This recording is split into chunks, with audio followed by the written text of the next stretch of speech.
اعوذ باللہ من الشیطان الرجیم بسم اللہ الرحمن الرحیم۔ میں ہوں غلام مرتضیٰ اور آپ دیکھ رہے ہیں میرا YouTube channel M H Islamic T V اور فیس بک پیج۔ آج میں حاضر ہوں ایک نئی ویڈیو کے ساتھ۔ ہم ذکر کر رہے تھے کربلا کے 72 شہداء، ان میں سے آج ذکر کر رہے ہیں ادہم بن امیہ عبدی۔ یہ کون تھا؟ ادہم یہ بصرہ کا رہنے والا تھا۔ اس کا والد جناب پیغمبر کا صحابی تھا۔ یہ شیعان علی میں سے تھا۔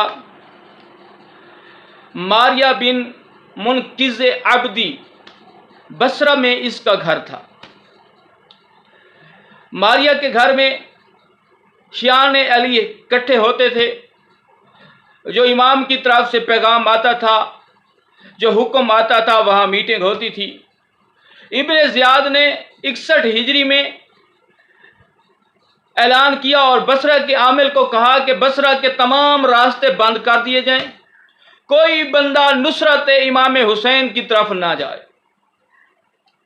ایک رات انہوں نے میٹنگ بلائی، ماریہ کے گھر میں اکٹھے ہوئے اور ان کا پلان تھا 6 لوگوں کو ہم نے کربلا تک پہنچانا ہے۔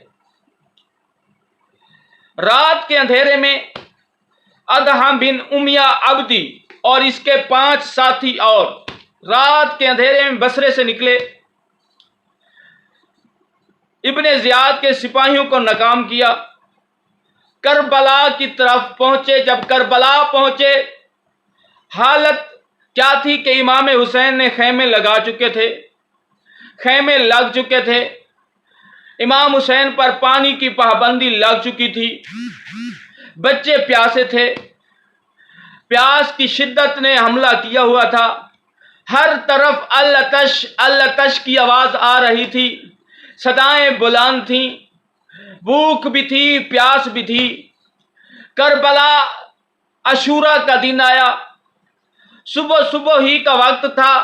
ادہم بن امیہ عبدی نے امام سے اجازت چاہی، میدان کربلا میں اترا۔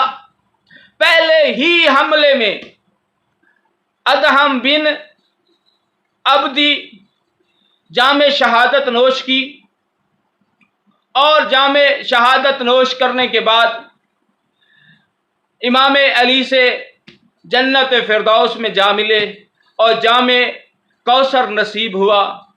یہ وہ خوش قسمت بندہ تھا جس کا بابا صحابی رسول، جو خود امام حسین کی نصرت میں پہلے ہی حملے میں شہید ہو گیا۔ یہ کربلا کا 5واں شہید ہے۔ السلام علیکم۔